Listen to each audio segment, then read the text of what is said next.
the greatest values that Ylopo offers, they're able to keep the consumer on your website.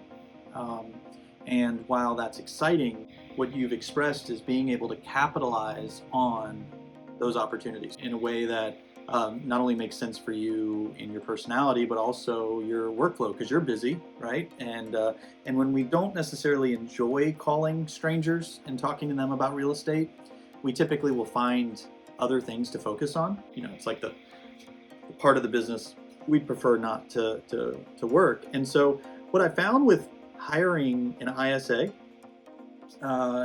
it's great when things are kept in perspective.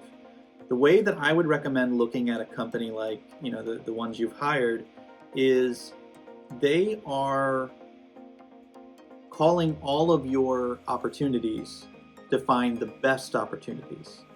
What you do with those opportunities once they find them is still up to you. So there's still a lot of conversion that needs to take place.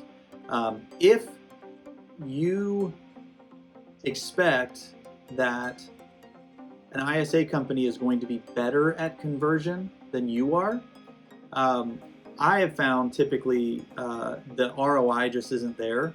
And I say that because it's not, I'm converting so many, so now I'm going to hire someone to help manage my load, and when they find one, I'll close it. It's, I'm buying them because I don't want to do it, and I'm hoping that they'll be able to find people that are ready to go right now.